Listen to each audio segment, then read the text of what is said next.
श्री गणेशाय नमः। नमस्कार दोस्तों, ये राशिफल चंद्र राशि पर आधारित है। चंद्रमा मन का कारक है। हमारे मन पर जो भी उतार चढ़ाव आते हैं वो चंद्रमा की स्थिति लेकर आती है।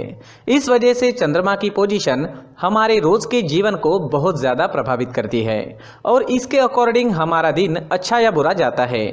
तो आइए जानते हैं इस दिन चंद्रमा आपके लिए किस तरह के परिणाम लेकर आ रहा है। दोस्तों, ये दिन आपको मिले जुले फल प्रतिपादित करेगा। ये दिन बुरा तो बिल्कुल भी नहीं रहेगा, लेकिन बहुत ज़्यादा अच्छा भी नहीं कहा जा सकता। फिर भी अच्छे संयोग होने के कारण ये दिन आपके लिए शुभ ही रहेगा।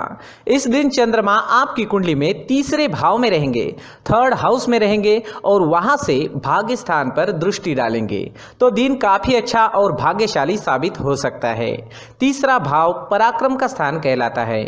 तो इस समय में आप पराक्रमी रहोगे। जी हाँ, जो भी काम हाथ में लोगे उसे आप अच्छे से निभाओगे। इस समय में लगभग हर क्षेत्र में आपको कामयाबी मिलेगी। सुबह से ही आप प्रसन्न रहोगे, फ्रेश रहोगे, पॉजिटिव सोच के साथ जीवन में आगे बढ़ोगे।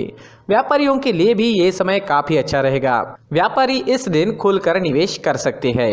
ये समय आपके लिए तरक्की लेकर आया है, तो अच्छे समय का अच्छा लाभ जरूर उठाएं। इस समय में आपकी धार्मिक चीजों की ओर रुचि बढ़ती दिखाई देगी। आप धार्मिक रहोगे। इस समय में धार्मिक यात्राएं भी हो सकती है और घर में कोई धार्मिक कार्य भी संपन्न हो सकता है। दोस्तों, इस समय में कुछ लोग आपसे मदद भी मांगने आ सकते हैं। उन्हें सही राह जरूर दिखाएं। इस समय में आपकी बोली में मिठास रहेगी। लोगों को प्रभावित करने में आप कामयाब रहोगे। अगर आप राजनीति में हैं तो आपकी तरक्की काफी तेजी से हो सकती है। आप इस वक्त एक अच्छे वक्ता के रूप में नजर आ रहे हो। अगर कोई सरकारी काम करना है तो कर लीजिए, काम सफल होगा। समय बिल्कुल सही है।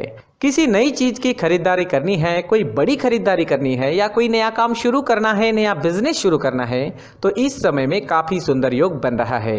इस समय का फायदा जरूर उठाएं। किसी भी चीज की नई शुरुआत इस दिन आप कर सकते हो। इस समय में आपका पराक्रम बढ़ेगा, मान बढ़ेगा, प्रतिष्ठा बढ़ेगी। खेल कूद से संबंधित क्षेत्र से जुड़े लोगों के लिए समय काफी अच्छा है और डिफेंस सेक्टर में काम करने वाले लोगों के लिए भी समय बहुत ही बढ़िया रहेगा। प्रमोशन या नया जॉब पाने के लिए भी समय आपके लिए अनुकूल रहेगा। अगर इस तरह का कोई काम आपको करना है तो प्रयास जरूर करें, आप सफल हो सकते हैं। इस समय में यात्रा के भी अच्छे योग बन रहे हैं। अपने बिजनेस या जॉब से संबंधित यात्रा भी इस समय में आपको करनी पड़ सकती है। यात्राएं शुभ रहेगी, सफल रहेगी। विदेश यात्रा के योग भी इस समय में बन रहे हैं। विदेश से धन कमाने के मौके भी मिल सकते हैं। इस दिन आर्थिक स्थिति मजबूत रहेगी और आप शांत व आनंदी जीवन का अनुभव करेंगे। तो देखें तो लगभग हर क्षेत्र में कामयाबी व सफलता इस दिन आपको मिलती दिखाई दे रही है। नौकरी करने वालों के लिए और व्यापारियों के लिए समय हर प्रकार से शुभ साबित होगा। अगर स्टूडेंट्स की बात करते हैं तो स्टूडेंट्स को छोटी मोटी बाहरी रुकावटें आ सकती है। इससे पढ़ाई थोड़ी डिस्टर्ब हो सकती है। जैसे अचानक से मेहमान घर आ सकते हैं, अचानक आपको कोई नया काम करना पड़ सकता है, लेकिन समय काफी अच्छा है। अंत में आपकी पढ़ाई मन मुताबिक पूरी जरूर होगी। अगर पर्सनल लाइफ की बात करते हैं, लव लाइफ की बात करते हैं, तो लव लाइफ के लिए भी ये समय बेहतरीन है। कोई ऐसा रिश्ता आपके जीवन में बन सकता है जो आपने सोचा तक नहीं होगा। जी हाँ, जीवन के हर पल का पूरा आनंद उठाने की कोशिश जरूर करें और आपके अपनों के जीवन को खुशियों से भर दें। इस दिन आपका स्वास्थ्य बढ़िया रहेगा। आपका स्वास्थ्य बिल्कुल ठीक रहेगा, स्वस्थ और मस्त रहोगे। इस समय में हरे रंग का अगर आप इस्तेमाल करते हैं तो आपके लिए बहुत अच्छा रहेगा और 5 अंक इस दिन आपके लिए लकी साबित हो सकता है।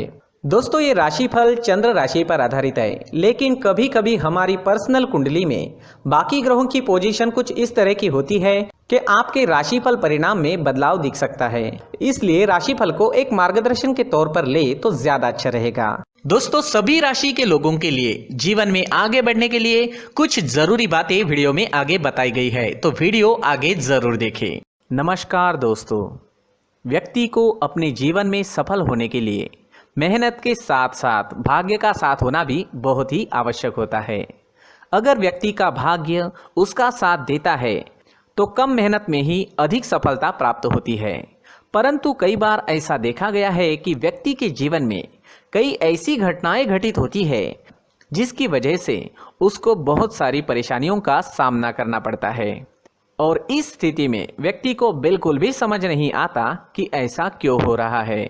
दरअसल आपके घर में ही कुछ ऐसी चीजें होती है जो हमारे भाग्य को प्रभावित करती है, हमारे जीवन को प्रभावित करती है।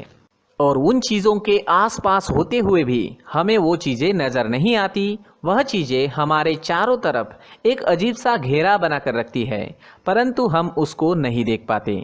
इन चीज़ों से हमारे घर में और हमारे जीवन में नकारात्मकता फैलती है, जिसकी वजह से हमें नुकसान उठाना पड़ता है, जिसकी वजह से हमें भारी नुकसान उठाना पड़ता है। हम पूरी तरह से कंगाल हो सकते हैं। अगर आप कहीं बाहर से आते हैं और अपने जूते चप्पल इधर उधर कहीं भी उतार देते हैं तो ये अशुभ होता है, क्योंकि इधर उधर जूते चप्पल उतारने की आदत की वजह से आपको अपने जीवन में आगे बढ़ने में रुकावटें उत्पन्न होती है।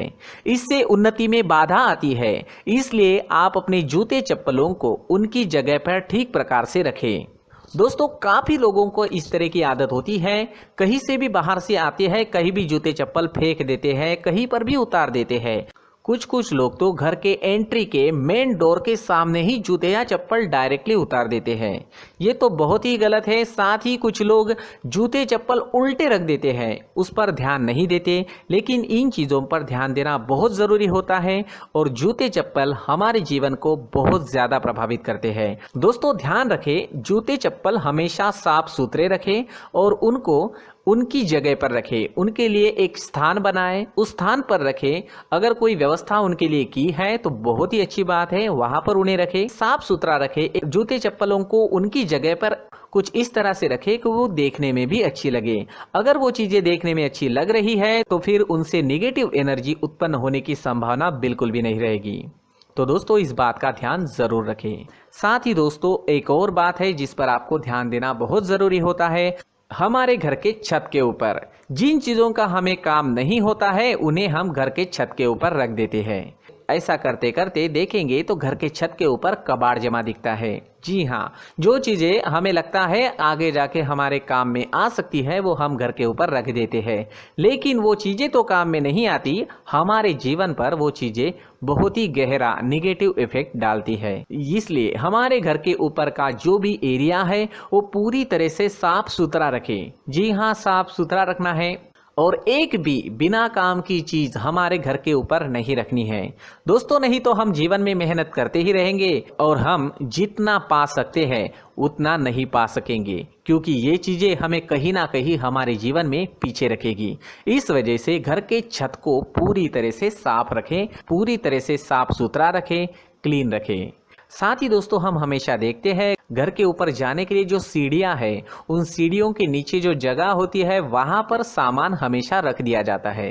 वो जगह ही ऐसी है कि सामान को खींच ही लेती है। वहां पर आपको कुछ ना कुछ सामान मिलेगा ही। जिन लोगों को पता नहीं है उनके घर आपको सामान मिलेगा ही, लेकिन जिन्हें पता है वो लोग हमेशा सीढ़ियों के नीचे की जगह साफ सुथरी रखते हैं और एक भी चीज़ वहाँ पर आपको नहीं मिलेगी। क्योंकि अगर हम सीढ़ियों के नीचे सामान रखते हैं तो हमारी उन्नति होना बहुत ही मुश्किल है। जी हाँ, सीढ़ियों के नीचे कूड़ा कचरा कबाड़ अगर हम जमा करके रखते हैं, कोई भी सामान रख देते हैं, तो उस वजह से माँ लक्ष्मी हम पर प्रसन्न नहीं होती। माँ लक्ष्मी हमारे घर में आने की संभावना बहुत ज़्यादा कम हो जाती है। तो दोस्तों, इन चीज़ों पर ध्यान रखें। हमारे घर की जो सीढ़ियाँ होती है उनके नीचे की जगह हमेशा साफ सुथरी रखें, क्लीन रखें। साथ ही दोस्तों, अगर आपके घर में ऐसी कोई चीज़ मौजूद है जिसका आपको काम नहीं है, जैसे टूटे फूटे बर्तन, आईना, तस्वीरें, इलेक्ट्रॉनिक सामान, सोफा, कुर्सी, टेबल, पलंग, घड़ी, झाड़ू, गमला इत्यादि, तो आप इन सामानों को अपने घर से तुरंत ही बाहर निकाल दीजिए, वरना इससे आपको बहुत बड़ी परेशानी हो सकती है। आपको ये चीज़ें कंगाल बना सकती है। तो घर में ऐसी चीज़ों का मौजूद होना शुभ नहीं माना गया है। इससे धन की देवी माता लक्ष्मी जी का प्रवेश घर में नहीं होता है। इन चीज़ों से आपके घर में नकारात्मक ऊर्जा का संचार होता है और जिस वजह से व्यक्ति को मानसिक समस्याओं का सामना भी करना पड़ता है। व्यक्ति के मन में चिड़चिड़ाहट होती है और छोटी छोटी बातों पर गुस्सा आने लगता है। आप जो भी कार्य करते हैं उसमें आपका मन नहीं लग पाता है। इस व्यक्ति का जीवन घर में मौजूद इन चीज़ों की वजह से अंधकार में डूबने लगता है। इसलिए आपको घर में बिना काम की चीज़ें, कूड़ा कचरा नहीं रखना है। दोस्तों, एक और ख़ास बात है, हमारे घर में मकड़ी का अगर जाला है तो वो बिल्कुल भी शुभ नहीं है। जी हाँ, वो अशुभ माना जाता है। घर में मकड़ी का जाला होना अशुभ है। इससे आपके अच्छे दिन भी बुरे दिनों में बदल सकते हैं, क्योंकि मकड़ी अपना जाल शिकार को फंसाने के लिए बनाती है। और अगर आपके घर में मकड़ी का जाला है तो इससे घर में नकारात्मक ऊर्जा का प्रभाव अधिक बनता है और वास्तुशास्त्र के अनुसार इससे सकारात्मक ऊर्जा का नाश होना शुरू हो जाता है और घर में नकारात्मक ऊर्जा बहुत ज़्यादा बढ़ जाती है। इसलिए आप अपने घर को हमेशा साफ सुथरा रखें। कम से कम 1 महीने में अपने घर के हर कोने की साफ सफाई जरूर करें। दोस्तों, मुख्य द्वार भी हमेशा साफ सुथरा रखें। मुख्य द्वार को हमेशा सजाया जाता है, क्योंकि मुख्य द्वार से ही हमारे घर में लक्ष्मी का प्रवेश होता है। तो मुख्य द्वार को साफ सुथरा रखें और सजा कर रखें तो बहुत अच्छा रहेगा। इससे मानसिक रोग और घर की परेशानियां दूर हो जाएगी, धन की कोई कमी नहीं रहेगी और इसके साथ साथ आय के नए स्रोत भी खुलने लगेंगे। इसी के साथ और कुछ चीज़ें हैं, जैसे टूटी फूटी जो भगवान की मूर्तियां होती है वो हमारे घर में नहीं रखनी चाहिए। साथ ही जो भगवान के पुराने फोटो है जो जमा करके रखे हुए होते हैं, तो दोस्तों वो चीज़ें नहीं रखनी चाहिए। जो भगवान के फोटो या भगवान की मूर्तियाँ जो घर के मंदिर में हैं, बस वहाँ तक सीमित है। अगर आपके घर के शोकेस में भी वो मूर्तियाँ रखी है, कुछ फोटो रखे थे, उन्हें भी साफ करते रहना चाहिए। जिन चीज़ों को हम मेंटेन नहीं कर पाते, साफ नहीं रख पाते, उन चीज़ों को घर से हटा देना ही आपके लिए अच्छा रहेगा। साथ ही दोस्तों, कुछ तस्वीरें हैं, जैसे डूबते नाव की तस्वीर या फिर झगड़े की तस्वीर या फिर कुछ ऐसी तस्वीरें होती है जो देखते ही हमें समझ में आ जाता है कि ये तस्वीर निगेटिविटी दर्शा रही है। इस तरह की तस्वीर भी आपको आपके घर में नहीं रखनी है। जी हाँ, इस तरह की तस्वीर लगाने से भी हमारे जीवन में उसी तरह की घटनाएं घटित होना शुरू हो जाता है। हर एक चीज़ हमारे घर की हम पर प्रभाव डाल रही है। इस तरह के बदलाव आप आपके घर में ज़रूर करें। धन्यवाद।